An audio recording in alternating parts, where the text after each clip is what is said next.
Yerba mate. First sip of the day. It's the best. This is the best. You can't drink anything more healthier than this. Yerba mate. Do it every day. 13 years now. So in any case, I'm going to tell this story. When I was a kid, like, and this is like the mid 70s, me and my cousins, we kept having all these clubs, and the last one was Club UFO, UFO research.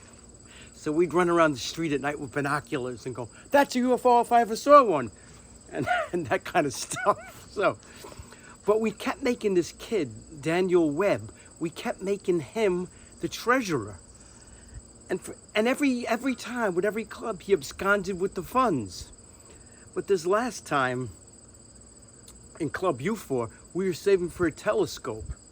I don't know, we must have had $40, because we all paid dues for some reason. We all paid dues, and we had about 40. So one day, me and one of my other cousins, we looked in the Dutch Master's cigar box where we kept the money, and it was all gone. Daniel Webb had absconded with the funds yet again. And we found out he had a lot of candy. So I don't know how, $40 of candy in 74, 75, maybe even earlier. That's a lot of candy. So we were a bit flummoxed, We didn't know what was going on. So one morning we were just in the basement, me and my cousin Skinny, right? And all of a sudden we said, let's break into Daniel Webb's house. So we knew that on Saturdays they would go shopping, the whole family, the A&P, and then they would come back, unload their groceries, and go to their grandmother's house for the rest of the day. So we just went in there. We had no idea what we were going to do, and we just found this box of Raisin Bran, and we poured the entire contents into these two bowls, and we ate each raisin out of the bowls of the Raisin Bran. Then we poured the bran back in the box, and we sealed it up again, sans raisins, of course, and we put it back on the shelf. So we did this like every weekend for like 6 months, and you'd think they would figure it out, but the really crazy thing is that we used to spy on them at night when they ate dinner.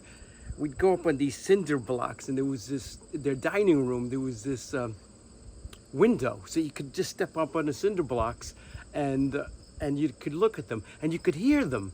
And they'd always have these real matter-of-fact conversations about the Raisin Bran. Like the father, he'd be eating, and it would just be like a matter-of-fact, no raisins in the Raisin Bran again. And his wife would be like, I know. And then he'd say, I'm telling you, Carol, it's those guys on the night shift. It's them. They're taking all the raisins out of it. And she'd be like, Daniel, that's ridiculous. Who would spend a whole night picking every raisin out of the Raisin Bran? And he would go, those night guys on the night shift, Carol, they have all the time in the world, let me tell you. And she was like, no, it's the Post-Raisin Bran company.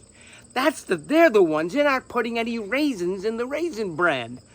And that's false advertising. And then they would just go back to eating dinner. like it was the thing they had to say.